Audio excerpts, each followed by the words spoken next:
Bismillahirrahmanirrahim. Assalamualaikum warahmatullahi wabarakatuh.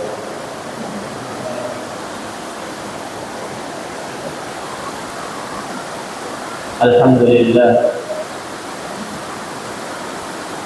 Alhamdulillahilladzi an'ama 'alaina bi ni'matil iman wal islam.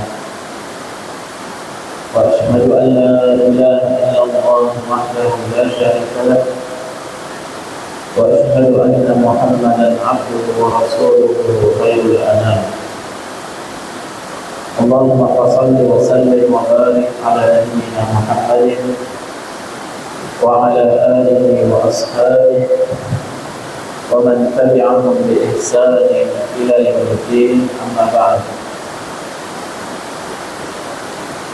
Ayyuhal ikhwah wal akhawat, hadirin wal hadirat, jamaah maghrib yang dirahmati oleh Allah Subhanahu wa taala. Alhamdulillah, kita bersyukur kehadirat Allah Azza wa Jalla atas nikmat yang telah dilimpahkan kepada kita seluruhnya. Nikmat yang tak terhingga, yang tak mungkin bagi kita untuk menghitungnya, terlebih lagi untuk membalaskannya. Maka yang patut bagi kita sebagai seorang hamba adalah bersyukur dan terus meningkatkan kesyukuran kepada Allah,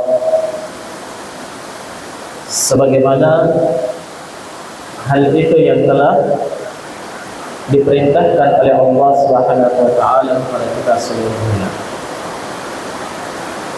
Allah tidak menginginkan agar kita membalas nikmat itu. Allah tidak menginginkan agar kita menghitung satu persatu daripada nikmat itu, tapi hanya satu yang Allah inginkan kepada kita semuanya: bersyukur dan terus meningkatkan kesyukuran. Seiring dan sejalan semakin bertambahnya nikmat yang datang dari Allah Subhanahu wa taala. Jamaah sekalian yang dirahmati oleh Allah Subhanahu wa taala, pada majelis kita kali ini, sebagai bentuk tadzkirah, saling ingat mengingatkan di atas kitabullah dan sunnah Rasulullah sallallahu alaihi wasallam, maka kami ingin membacakan atau kita ingin sama-sama mentadabburi salah satu surah yang sangat agung di dalam Al-Quran, yang mana surah ini ringkas, pendek, dan kita semua menghafalkannya. Terdapat pada juz yang ke-30, juz Amma. Namun jamaah sekalian, sangat sedikit dari hamba Allah yang membacanya dan mentadabburi maknanya. Sebahagian kita membaca hanya sekedar membaca, menghafal sekedar menghafal, namun kurang menghayati, kurang mentadabburi isi dan kandungan daripada apa yang dibaca itu. Sementara jamaah sekalian, Al-Quran, ayat-ayat Al-Quranul Karim itu akan bermanfaat pada diri seseorang dalam bentuk meningkatkan keimanannya, menjadikan khasyah, rasa takut di dalam hatinya,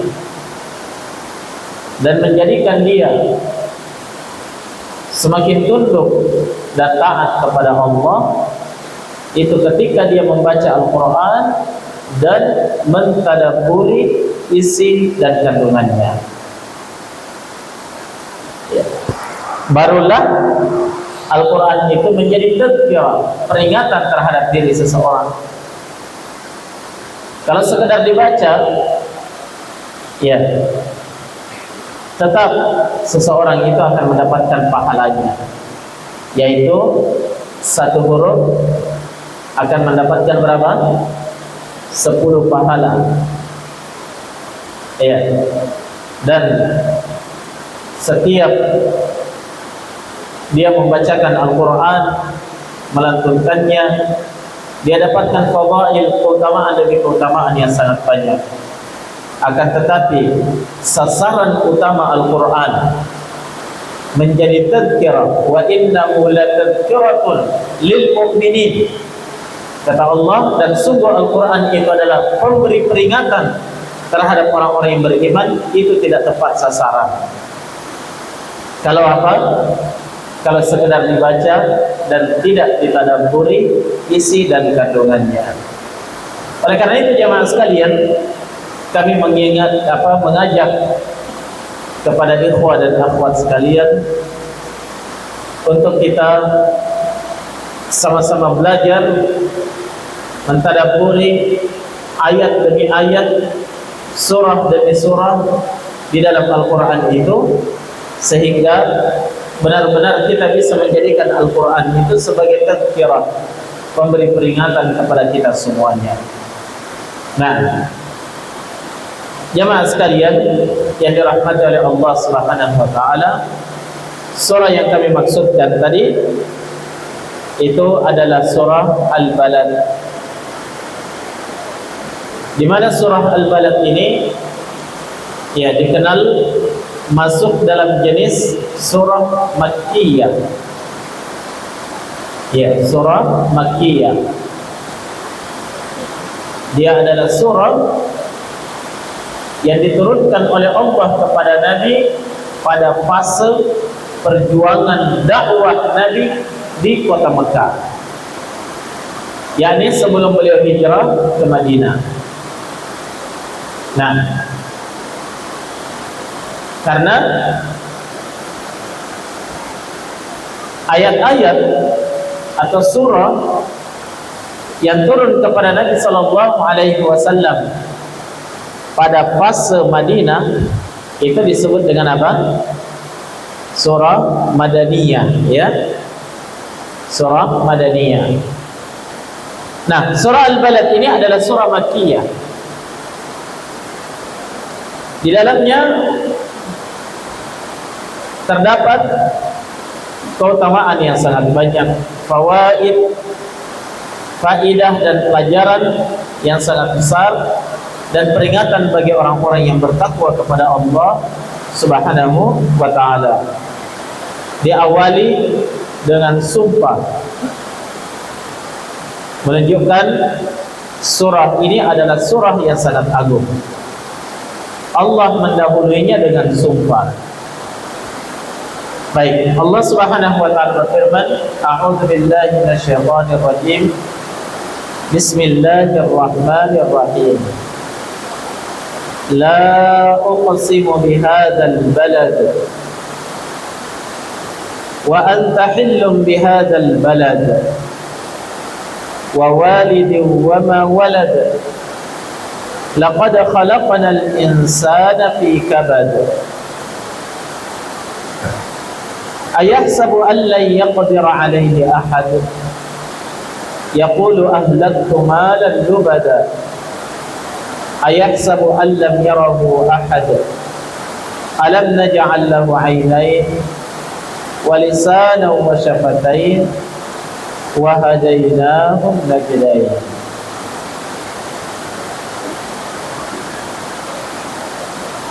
Allah Subhanahu wa ta'ala menyebutkan la uqsimu bihadzal balad.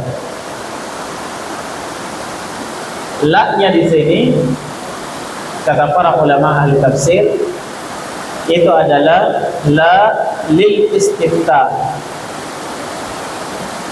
La yang menunjukkan pembuka.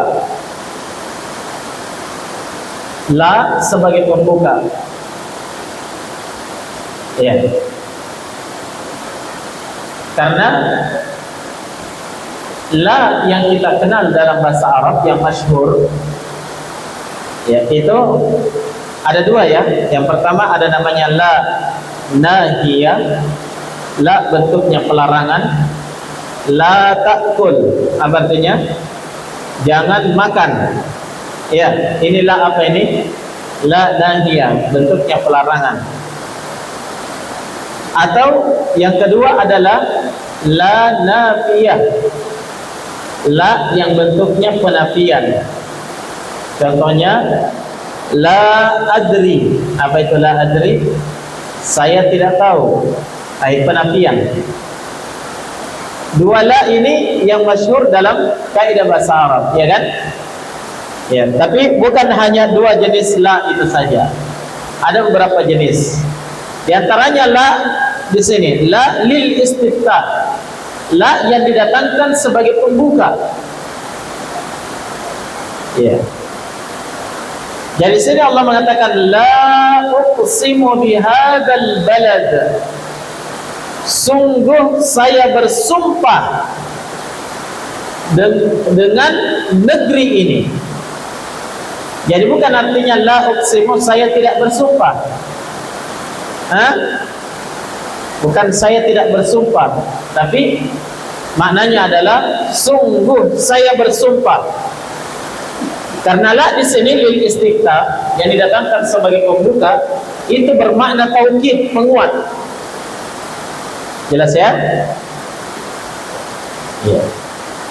La itu berfungsi sebagai penguat di sini. Nah, karena jamaah sekalian, tidak ada satu kata pun atau satu huruf pun dalam Al-Quran yang tidak memiliki fungsi. Pasti ada fungsinya. Ya, karena tidak ada yang sia-sia di dalam Al-Quran. Kan begitu ya? Ya, tidak ada satu huruf dikatakan misalnya, oh ini satu huruf ini hanya perhiasan saja, tidak ada fungsinya. Tidak. Tapi pasti ada fungsinya. Contohnya misalnya huruf-huruf muqatta'ah, huruf-huruf yang terputus di awal surah. Contohnya apa?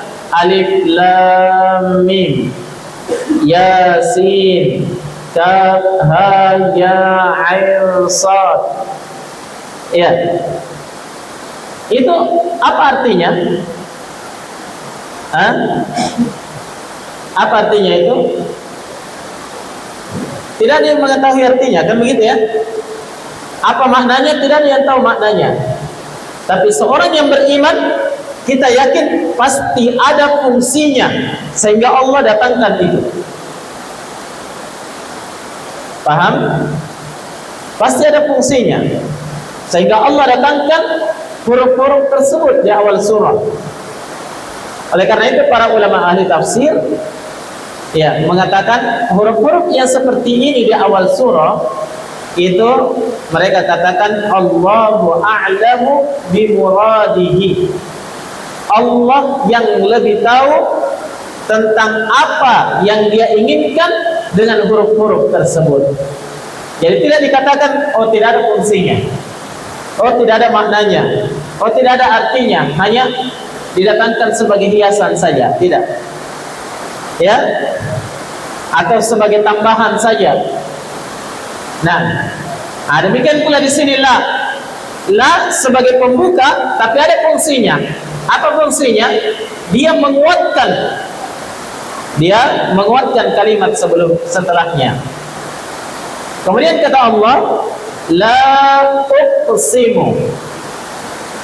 Sungguh saya bersumpah ya bihadzal balad, dengan negeri ini. Di sini bentuk sumpah ya. dalam bentuk Allah menyebutkan kalimat sumpah, uqsimu, saya bersumpah. Ya, apa itu sumpah? Nah, dalam bahasa Arab jamaah sekalian,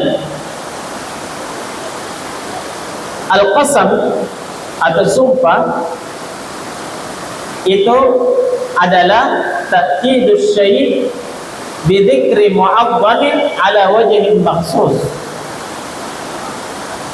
Ta'kidus syai' ala wajhin mu'adhdham, apa?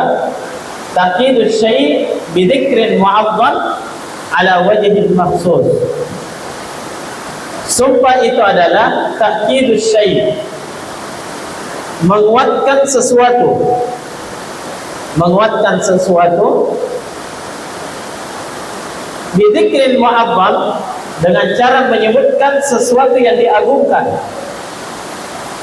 ala wajhin makhsus, dalam bentuk yang khusus. Perhatikan jemaah sekalian, dari definisi sumpah, ya, dari definisi sumpah yang disebutkan di sini, kita bisa memahami yang pertama, fungsi daripada sumpah adalah ta'kidus syai', menguatkan sesuatu. Ya. Jadi kenapa kita bersumpah? Kalau kita bicara, kita sumpah. Kadang orang bicara sumpah, dia lantaran pentingnya dia bersumpah. Untuk apa itu? Untuk menguatkan ucapannya supaya orang yakin. Begitu ya? Ya, orang yakin dengan ucapannya, maka didatangkan sumpah. Nah, jadi itu fungsi daripada sumpah, ta'kidus syai', menguatkan sesuatu. Bidzikrin mu'azzam, dengan cara menyebutkan sesuatu yang diagungkan, yang dimuliakan. Diagungkan oleh siapa? Diagungkan oleh kedua belah pihak, baik yang bersumpah maupun yang mendengarkan sumpah. Paham? Ya. Jadi kalau sudah menyebutkan sesuatu yang diagungkan ini, sesuatu yang diagungkan ini sudah disebutkan, maka yang mendengar akan percaya dengan ucapan seseorang itu, karena menyebutkan sesuatu yang diagungkan. Contohnya misalnya kita mengatakan demi Allah, saya sumpah demi Allah. Kenapa kita sebut nama Allah? Karena Allah ini yang diagungkan oleh orang yang bersumpah dan diagungkan pula oleh orang yang mendengarkan sumpah itu. Paham? Sehingga mereka akan percaya.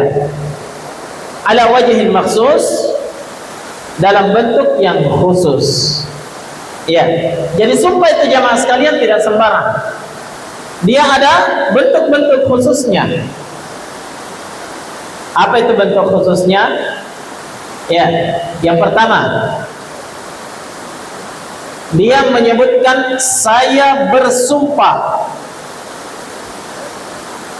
Kalau dalam bahasa Arab, sumpah itu ada 3 bahasanya, ada 3 sinonim katanya ya. Yang pertama al-qasam, yang kedua al-halif, yang ketiga al-yamin. Itu semua bermakna sumpah. Apa tadi? Kedengaran ini? Apa saja?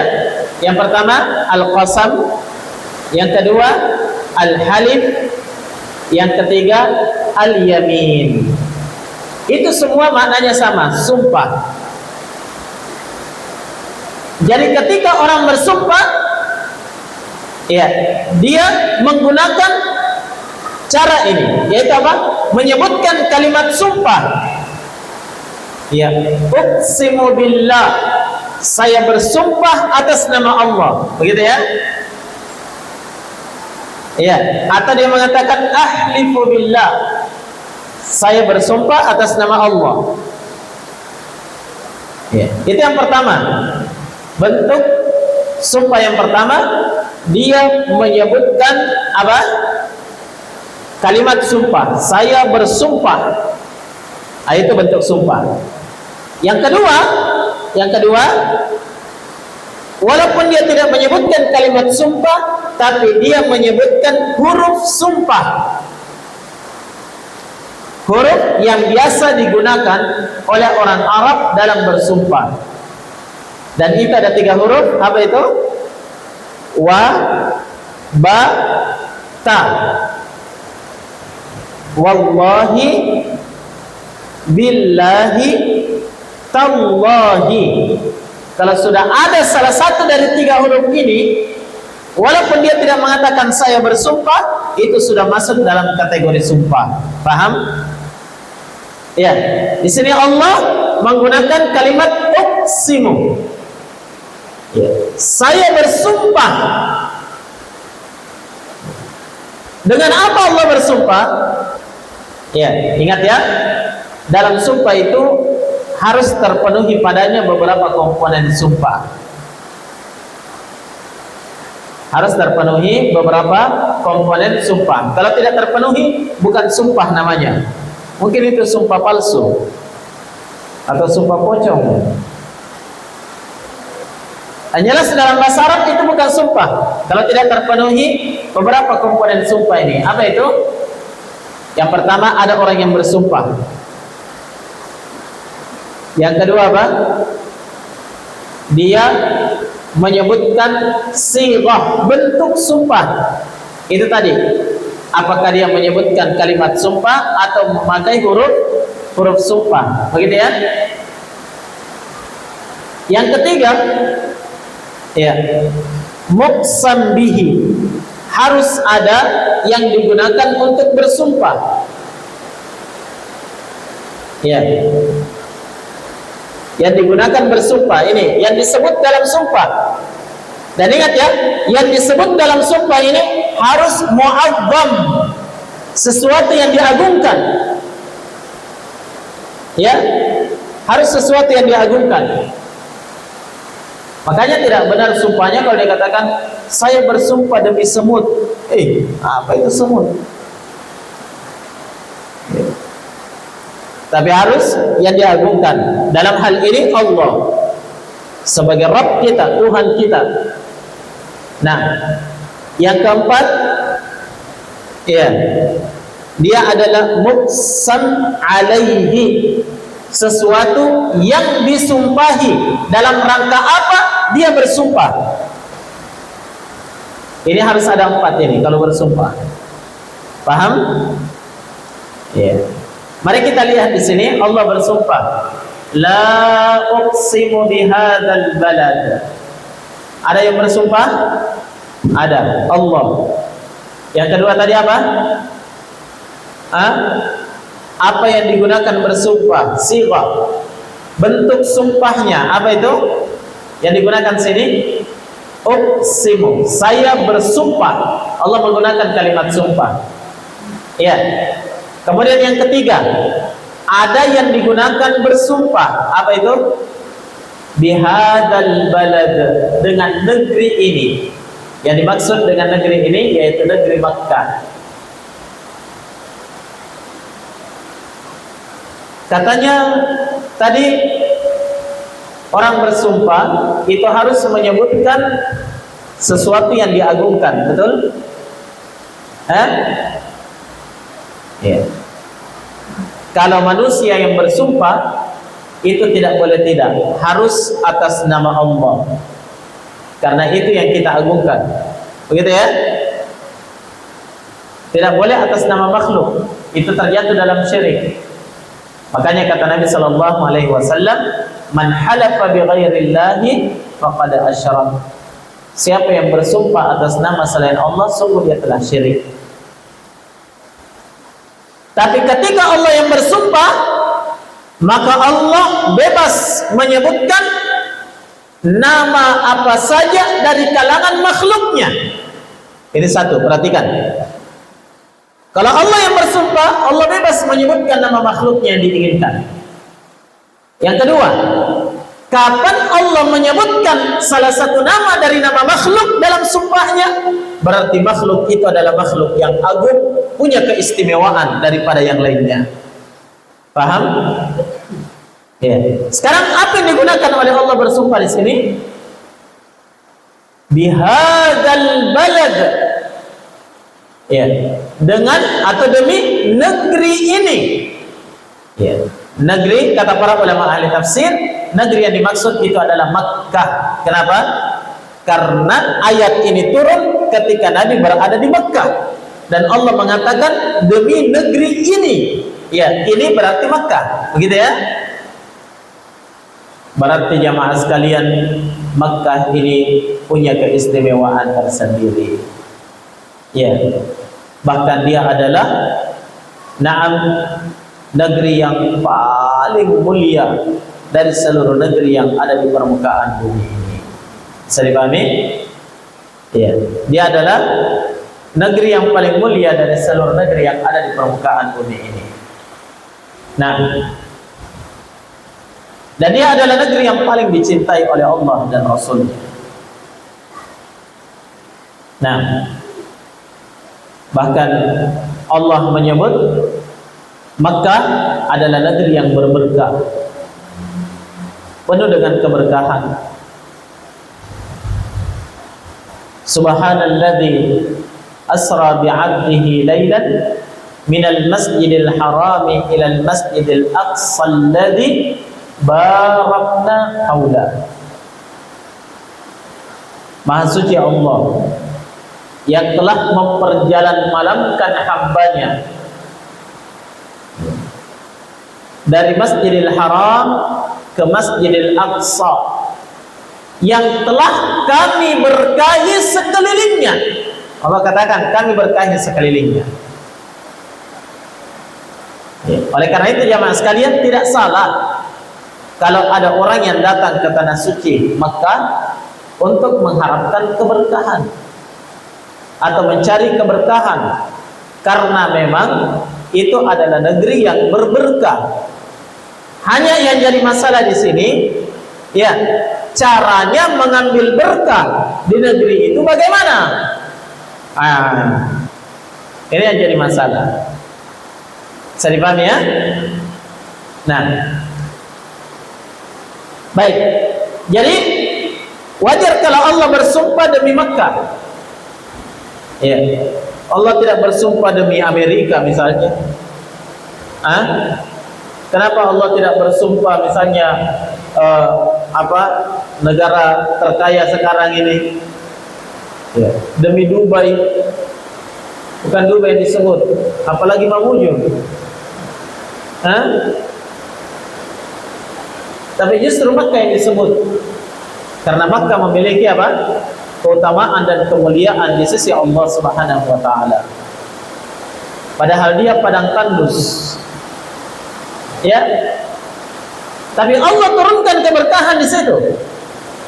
Dan dia adalah negeri yang paling dicintai oleh Allah. Ahabbul biqa' 'ala Allah. Negeri yang paling dicintai oleh Allah. Makanya dalam kisah ketika Nabi sallallahu alaihi wasallam hijrah meninggalkan kota Mekah, dalam kisah hijrah, ketika Nabi sudah lolos dari kejaran para pemuda-pemuda Quraisy, beliau keluar dari persembunyiannya di Bukit Tur, ya kan?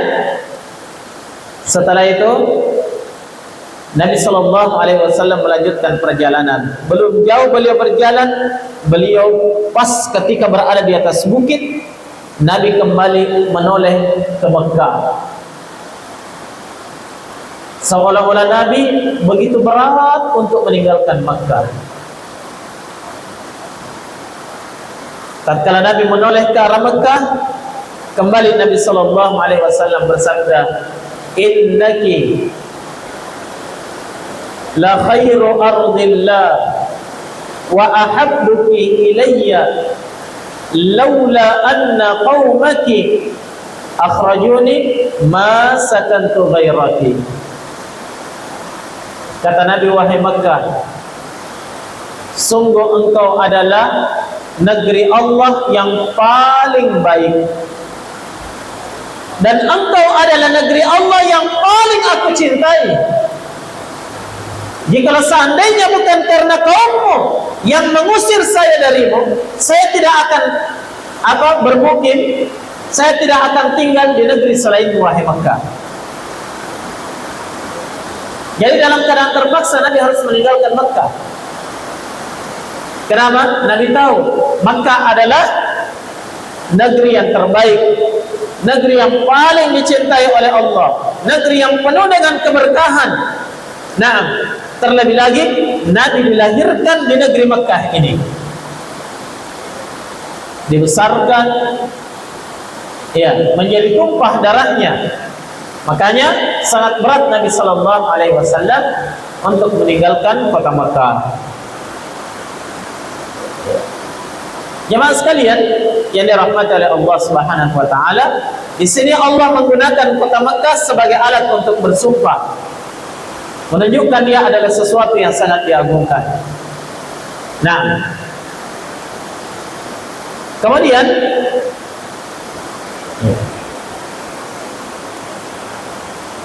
kata Allah Subhanahu wa taala, wa anta hillum bihadzal balad, dan engkau wahai Muhammad berada di negeri ini. Ada dua penafsiran yang disebutkan oleh para ulama ahli tafsir tentang makna ayat yang kedua ini, wa anta hillun bihadzal balad, dan engkau berada di negeri ini. Makna yang pertama adalah Allah mengatakan, saya bersumpah demi negeri Mekah ini, ya, karena engkau wahai Muhammad berada di negeri ini. Gitu ya. Jadi semakin bertambah kemuliaannya negeri Mekah ketika Nabi yang terakhir, penghulu para Nabi dan Rasul Allah, manusia yang terbaik, itu dilahirkan di mana? Di Mekah dan tinggal di Mekah. Yang asalnya memang Mekah itu adalah negeri yang mulia, begitu ya? Negeri yang terbaik, negeri yang penuh dengan berkah.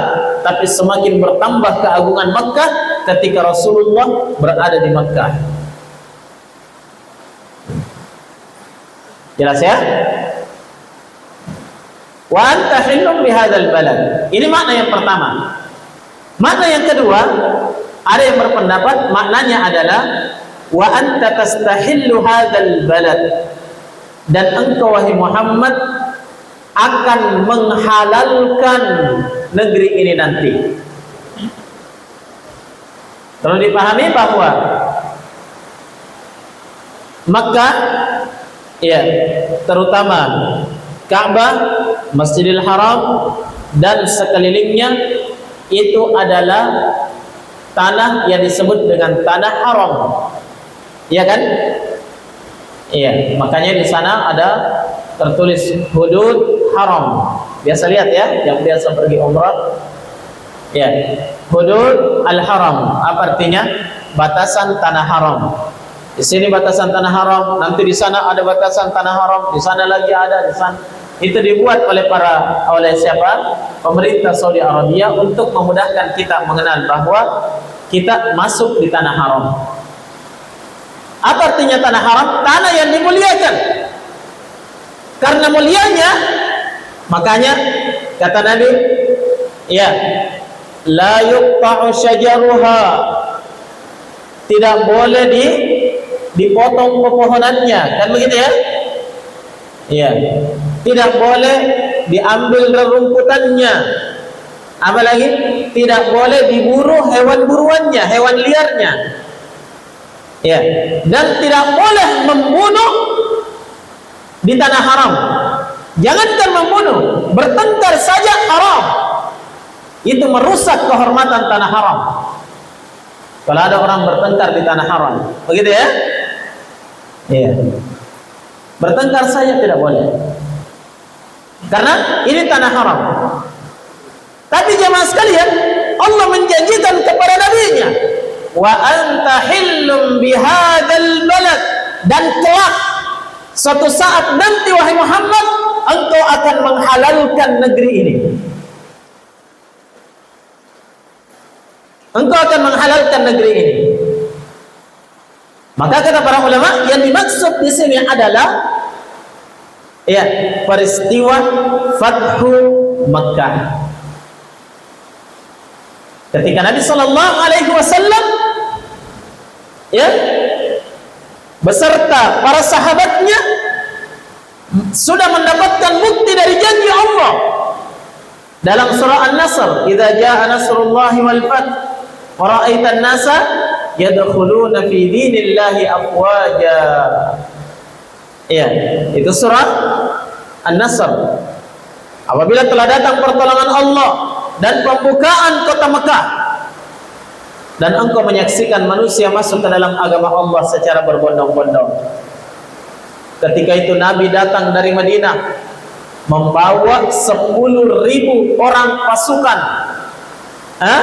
dari kalangan para sahabat beliau, masuk ke kota Mekah dalam keadaan tidak mendapatkan perlawanan yang berarti. Maka di saat itulah jemaah sekalian, Allah menghalalkan untuk Nabi kota Mekah untuk 1 hari itu. Apa artinya halal? Halal membunuh di tanah haram ketika itu.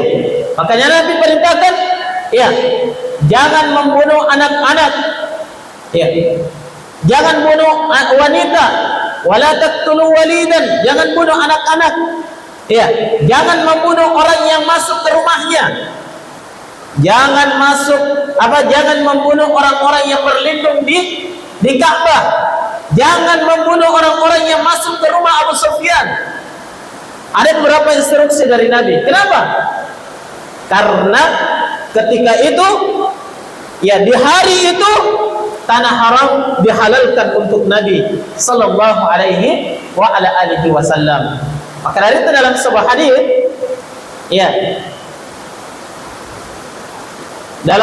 dalam satu hadis yang diriwayatkan oleh Imam Al-Bukhari dan Muslim dalam sahihnya, ketika Nabi sallallahu alaihi wasallam itu telah menaklukkan kota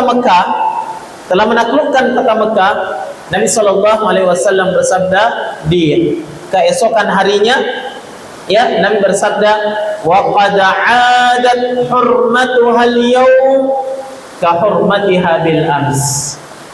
Dan sungguh telah kembali kehormatan tanah haram pada hari ini sebagaimana kehormatannya kemarin.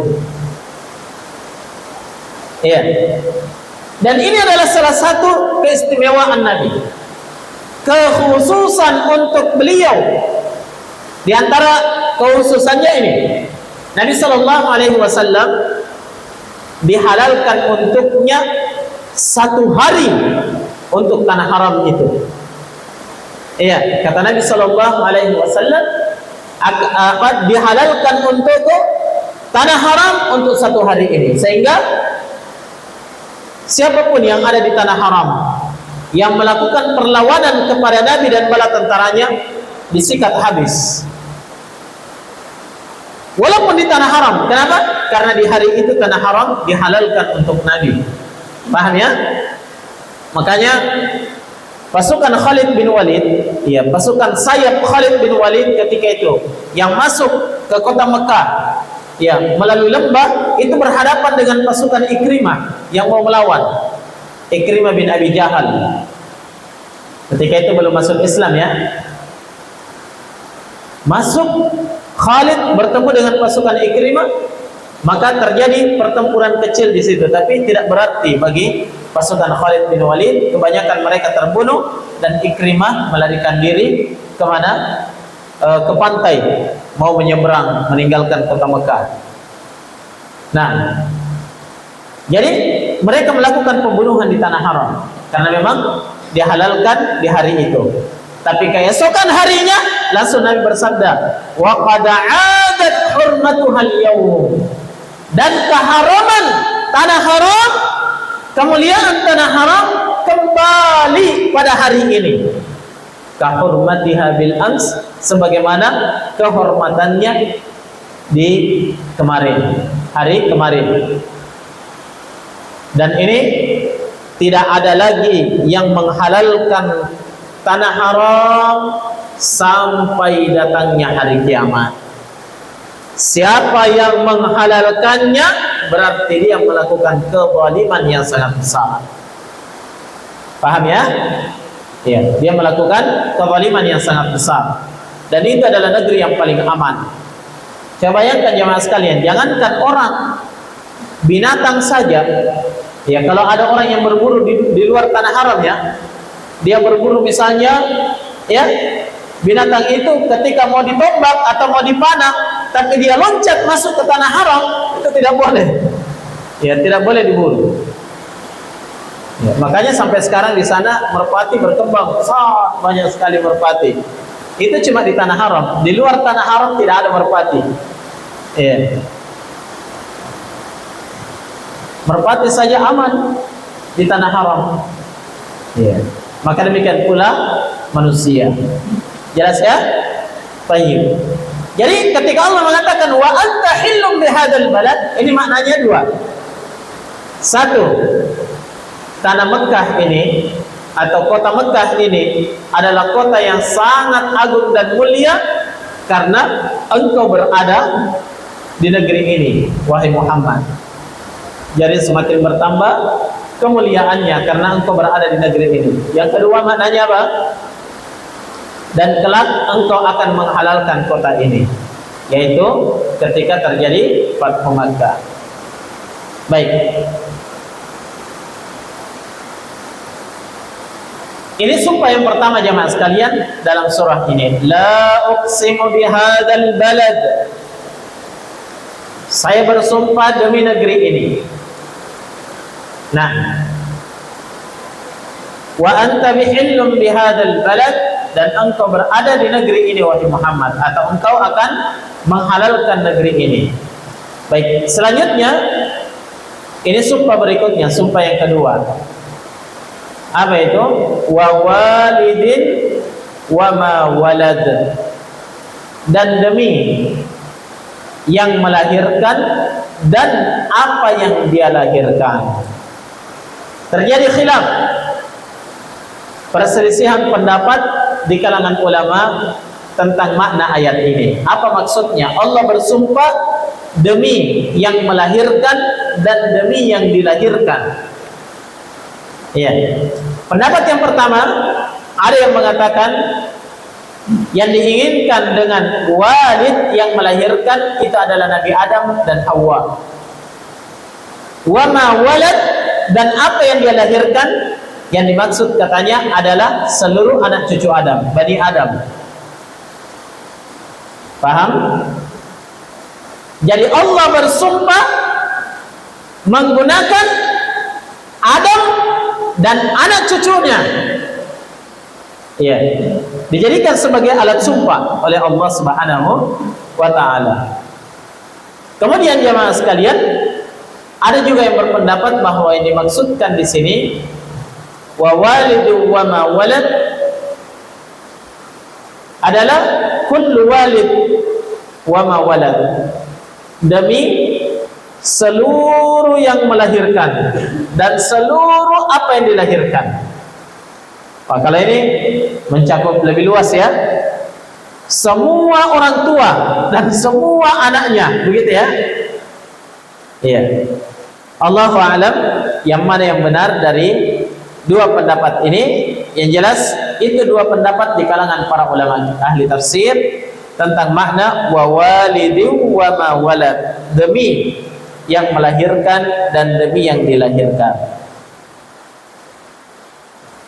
Kemudian selanjutnya kata Allah Subhanahu wa taala, laqad khalaqnal insana fi kabad. Laqad khalaqnal insana fi kabad. Dan sungguh kami telah menciptakan manusia itu berada dalam kepayahan, dalam kesulitan. Baik, perhatikan di sini jemaah sekalian. Ayat ini didahului dengan beberapa sumpah. Apa? Beberapa penguat ya, beberapa taukid, beberapa penguat. Penguat yang pertama menggunakan lam taukid, lam penguat. Laqad, ada lam pertamanya ya. Laqad. Ya, berarti lamnya itu adalah lam taukid, lam penguat. Ya. Kemudian dalam kaidah bahasa Arab itu dikenal dengan istilah apa? Setiap ada lam taukid, lam penguat dalam suatu kalimat itu pasti didahului oleh sumpah. Apakah nampak sumpahnya atau tersembunyi? Paham? Saya ulang ya. Jadi laqad, lam di sini adalah lam apa tadi? Lam taukid, lam penguat, penguat suatu pembicaraan. Ya. Ini satu penguatnya. Ada lam taukid. Ternyata dalam kaidah bahasa Arab bahwa setiap lam taukid, kalau ada lam taukid, lam penguat, pasti didahului oleh sumpah. Apakah sumpahnya itu nampak atau tersembunyi? Paham? Kalau kelihatan ya sudah. Tapi kalau tidak kelihatan berarti ada sumpah yang tersembunyi. Tidak mungkin tidak, pasti ada sumpahnya. Paham? Iya. Dan sumpah itu sendiri adalah taukid, penguat. Jadi sudah berapa penguatnya di sini? Dua ya. Lam taukid dan sumpah yang tersembunyi. Nah, ya. Laqad. Kemudian yang ketiga, penguat yang ketiga adalah kata qad. Qad yang masuk pada fi'il madhi, ya, kata kerja, itu bermakna sungguh, dan itu adalah taukid, penguat. Jadi sudah tiga. Ya, berarti kalau mau diartikan ini bagaimana? Laqad khalaqanal insana, sungguh, sungguh, sungguh kami telah menciptakan manusia itu fi kabad, berada di dalam kabad.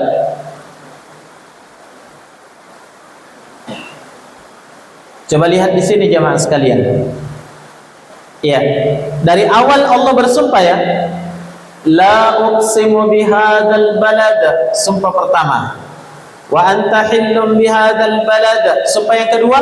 Wa walidin wa ma walad. Ya. Dua kali Allah bersumpah di sini. Ya. Apa yang disumpahi atau dalam rangka apa Allah bersumpah? Ini. Laqad khalaqnal insana fi kabad. Ini yang disumpahi oleh Allah ini. Ya. Awalnya Allah bersumpah demi Mekah. Allah bersumpah demi yang melahirkan.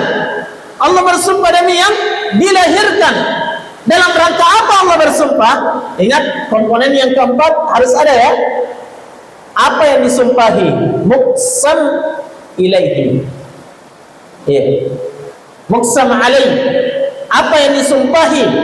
Dalam rangka apa Allah bersumpah di sini?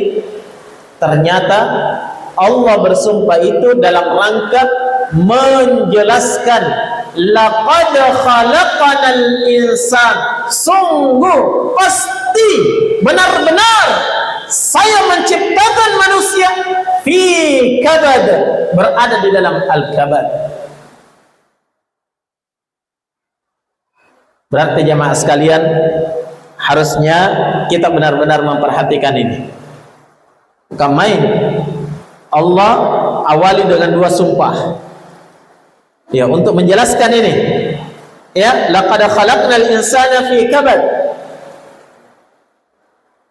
Allah awali dengan dua sumpah. Ditambah lagi apa? Ditambah lagi tiga penguat. Laqad khalaqnal insana fi kabad. Ya. Ingat jemaah sekalian, seandainya Allah berfirman tanpa sumpah, tanpa penguat, kita percaya atau tidak? Hah? Percaya atau tidak? Percaya sebagai orang yang beriman, kan begitu ya? Bagaimana lagi jamaah sekalian kalau Allah mengawalinya dengan sumpah ditambah lagi 3 penguat sekaligus.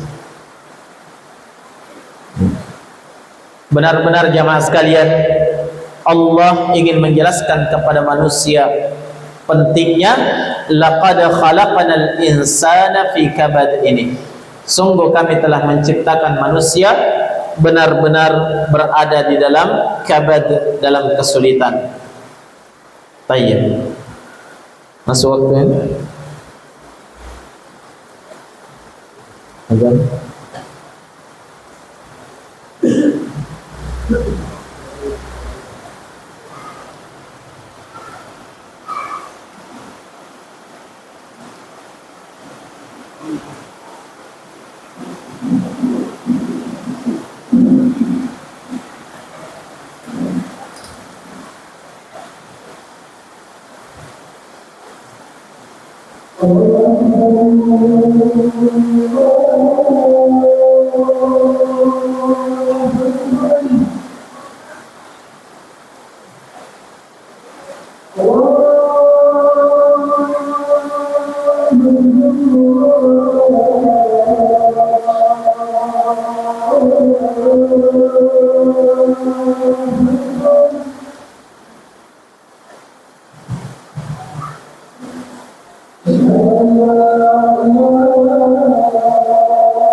Nah, bismillahirrahmanirrahim.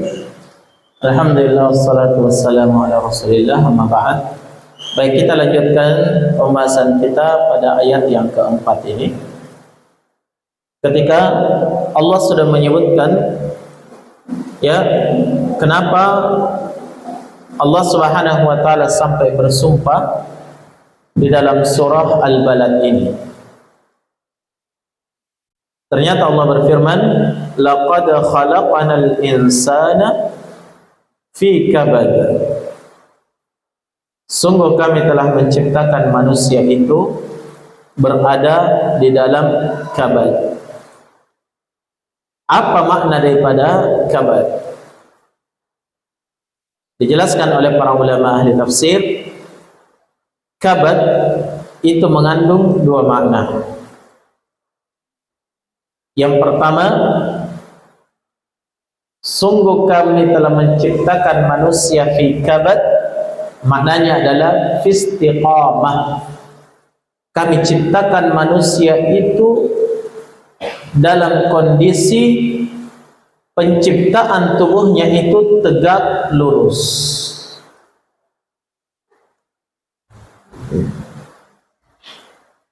Dan bentuk penciptaan seperti ini, inilah bentuk penciptaan yang paling baik untuk seluruh makhluk, yaitu penciptaan manusia. Allah menciptakan manusia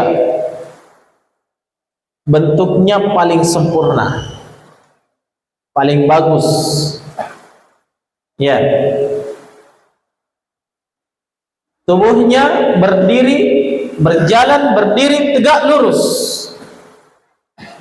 berada di atas kedua kakinya, kepalanya di atas, badannya tegak, begitu ya. Itulah manusia.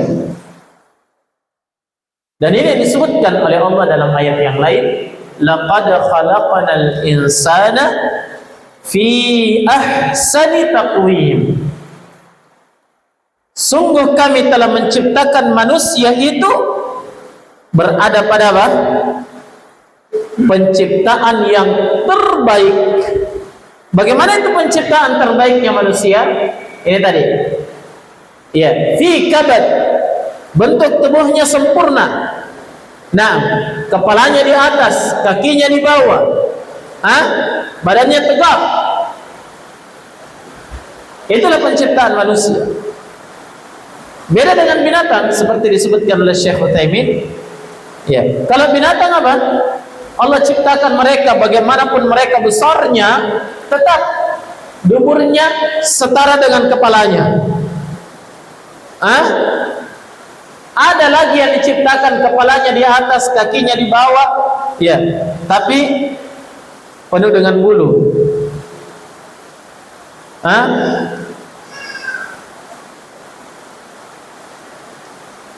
Tidak seindah penciptaan manusia. Makanya dalam ayat yang lain Allah berfirman, "Walaqad karramna bani Adam wa hamalnahum fil barri wal bahr wa faddalnahum ala katsirin mimman khalaqna tafdila." Dan sungguh kami telah muliakan anak cucu Adam itu, manusia. Kata Allah, kami muliakan anak cucu Adam. Bagaimana bentuk pemuliaan Allah? Satu, wa hamalnahum fil barri wal bahr. Dan kami jadikan mereka itu mampu berjalan di atas daratan dan lautan. Di daratan bisa berjalan pakai jalan kaki ataupun dengan kendaraan, di lautan dia bisa berenang ataupun dia naik perahu, kapal. Bahkan sekarang ya, sudah 3 alam, daratan, lautan, dan apa? Udara. Itu adalah bentuk karam, pemuliaan Allah terhadap anak cucu Adam. Yang kedua kata Allah, ya, wa faddalnahum ala katsirin mimman khalaqna tafdila. Dan sungguh kami telah mengutamakan anak cucu Adam itu dari kebanyakan makhluk yang kami ciptakan dengan keutamaan yang sangat besar. Di antaranya keutamaan apa? Penciptaan tubuh manusia yang begitu sempurna. Ciptakan pakai 2 mata di depan. Coba bayangkan kalau binatang ada matanya di samping. Iya kan? Iya. Manusia berjalan dengan kakinya. Kalau binatang ada yang berjalan dengan perutnya. Subhanallah. Oleh karena itu jemaah sekalian, sejelek-jeleknya manusia, Sejelek-jeleknya manusia, dia tetap jauh lebih baik dan lebih sempurna dari binatang yang paling indah sekalipun. Betul? Ya. Sekarang yang antum tahu binatang yang paling mahal di dunia itu binatang apa? Dan berapa harganya? Hah? Mungkin ada yang harganya ratusan juta, ada yang miliaran satu ekor. Kan begitu ya? Tapi kira-kira ada orang yang mau tukar anaknya sama itu? Hah? Tidak ada. Karena Allah muliakan anak cucu Adam ini. Nah, anak cucu Adam harganya tak berhingga. Luar biasa penciptaan Allah terhadap manusia. Ya, itu makna yang pertama dari kabad. Makna yang kedua adalah mukabadatul asya wa mu'anatuha. Sungguh kami telah menciptakan manusia berada dalam kabad, maknanya adalah kesulitan dan kepayahan. Dan dua makna ini tercakup di dalam ayat tersebut.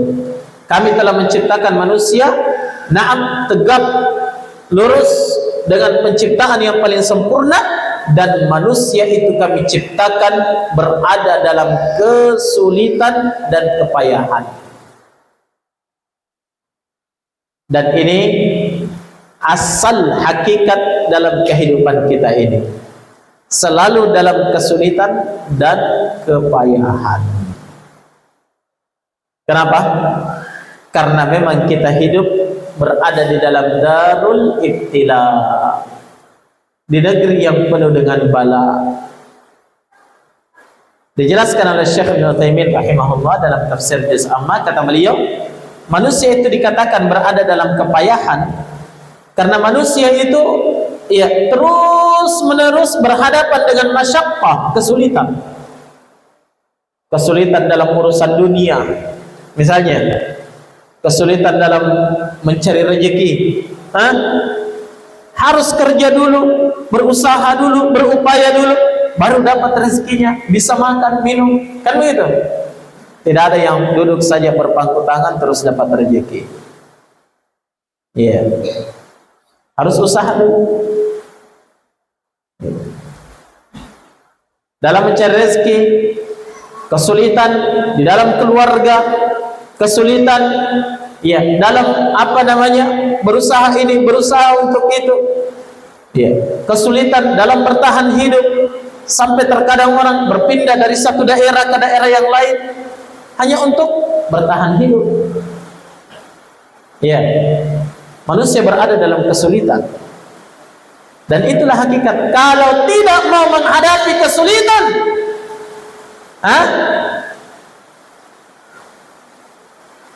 berarti tidak siap ya menjadi seorang insan, seorang manusia. Tapi adanya kita sebagai seorang insan harus siap menghadapi kesulitan dan kepayahan. Kapan berakhir kesulitan dan kepayahan itu? Nanti di akhirat ketika masuk surga. Paham? Ya. Nanti kalau sudah masuk ke dalam surga, tidak ada lagi kesulitan dan kepayahan, semuanya kenikmatan. Ya. Allah gambarkan bagaimana enaknya orang berada dalam surga. Muttaqiina ala rafrafin khudrin wa abqariyyin hisan. Mereka itu duduk bersandar bertelekan di atas dipan-dipan yang indah. Oh, tidak ada lagi nak kerja, sisa duduk-duduk saja, sandar-sandar. Mau makan, ya, mau makan apa? Mau makan apel, apelnya datang mendekat, ya, rantingnya mendekat kepada dia, sisa dimakan. Ya. Mau minum apa? Minum susu, sungai susunya mengalir kepada dia. Nah, itu namanya tidak berada dalam kesulitan. Kalau di dunia tetap ada kesulitan. Mau minum susu, cari dulu, kerja dulu. Ya, mau makan, wah, tidak ada itu mangga yang datang mendekat sendiri. Ya. harus dipanjat dulu, dilempar dulu, dijolok dulu. Itu pun kalau mangganya sendiri. Kalau mangganya orang, dikejar sama yang punya, wah lebih sulit lagi. Benar-benar fi kabad. Nah, jadi Allah Subhanahu wa taala dalam ayat ini jamaah sekalian menyadarkan kita bahwa kalian manusia itu dalam kehidupan dunia tidak boleh bermalas-malasan, berpangku tangan. Jangan pernah berharap mau senang-senang berleha-leha di dunia ini. Karena asalnya kalian dicipta itu berada di atas apa? Kesulitan dan kepayahan. Paham? Itu yang harus kita pahami jemaah. Ini yang ingin dijelaskan oleh Allah, sampai-sampai Allah bersumpah 2 kali di dalam surah ini bahwa kita berada dalam kesulitan. Harus sadari itu.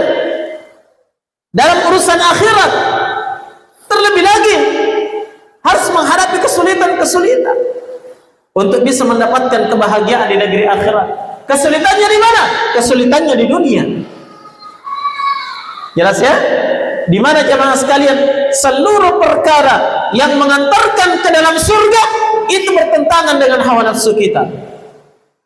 Mau masuk surga harus salat, harus puasa, sedekah, naam, bekerja ini dan itu untuk mendapatkan harta, melaksanakan ibadah haji, melaksanakan ibadah umrah, bisa bersedekah, bisa berzakat, penuh dengan kepayahan. Maka selama kita masih berada dalam kehidupan dunia, jangan pernah berharap untuk tidak payah. Kalau ada orang yang payah, lelah, capek dalam kehidupan dunia, itu wajar. Yang tidak wajar itu kalau ada orang yang tidak pernah capek dalam kehidupan dunia ini. Jelas ya? Iya. Itu adalah suatu kewajaran. Lelah dalam urusan dunia, lelah dalam urusan keluarga, lelah dalam urusan dakwah, lelah dalam urusan ibadah, lelah dalam urusan ini dan itu adalah jalan kita dan kita harus siap untuk menghadapinya. Antum datang ke sini saja mau belajar, mau dengarkan taklim, masya Allah, lelah, payah, hujan deras. Iya. Coba kita tidak mau bersusah payah, mending tinggal di rumah enak. Kan begitu ya? Bisa makan pisang goreng, tahu isi, panas-panas, wah mantapnya ini punya hujan. Daripada datang pergi taklim. Ya, apalagi bisa live sambil nonton saja sambil makan pisang goreng. Ya, begitu ya di rumah. Nah, tapi ingat jemaah sekalian, manusia dicipta di permukaan bumi ini fi kabad, berada dalam kesulitan dan kepayahan. Nanti pada ayat berikutnya Allah akan jelaskan lebih jauh lagi tentang kepayahan itu. Yang jelas di sini kepayahan secara umum. Ya, kita harus sadar bahwa kita ini dicipta berada di atas kepayahan dan kesulitan. Harus siap menghadapinya itu. Harus siap untuk berjuang, harus siap untuk berkorban. Demi apa jamaah sekalian? Ya, demi mengharapkan kebahagiaan hakiki yang tidak akan ada lagi kesulitan dan kepayahan di dalamnya. Itulah surga. Jelas ya kawan? Iya. Kalau masih di dunia pasti tetap payah. Mau minum saja, ya. Seandainya ada orang yang siapkan minuman kita, tetap harus berupaya mengangkat air minum masuk ke dalam mulut kita untuk kita telan. Begitu ya? Iya. Tidak. Nah, tetap ada kesulitan. Mungkin ada yang mengatakan, oh sekarang zaman canggih, semuanya serba robot. Ya, yang mengepel robot, cuci motor juga robot, cuci mobil juga robot, gitu ya. Yang buka pintu juga robot semuanya. Yang siapkan makanan dan minuman robot. Tapi siapa yang membuat robot itu? Berada dalam kesulitan atau tidak? Kepayahan atau tidak? Tetap jamaah sekalian berada dalam kesulitan. Belum lagi kalau rusak robotnya, susah. Nah, sehingga tidak ada yang bisa yang bisa keluar dari apa yang diterangkan oleh Allah dalam ayat ini. Laqad khalaqnal insana fi kabad. Itu ketetapan Allah. Konsekuensinya adalah harus siap berada di dalam kabad itu selama kita masih berada dalam kehidupan dunia. Jelas ya? Baik. Sekira demikian dulu jemaah sekalian. Ya, 4 ayat yang bisa kita bahas di pertemuan kali ini. Insyaallah kita akan lanjutkan pembahasan pada ayat berikutnya di sebentar subuh insyaallah taala. Semoga Allah Subhanahu wa taala memberkahi kita dan memberikan kemudahan kepada kita, walaupun kita asalnya dicipta dalam kesulitan, tapi kita berharap Allah memberikan kemudahan-kemudahan dalam menghadapi kesulitan itu, ya, sampai insyaallah Allah memberikan keridhaannya dan kebaikannya kepada kita seluruhnya hingga akhir hayat nanti insyaallah taala. Naktafi bihadzal qadar. Subhanakallahumma bihamdik asyhadu an la ilaha illa anta astaghfiruka wa atubu ilaik. Walhamdulillahirabbil alamin. Fadhlu wa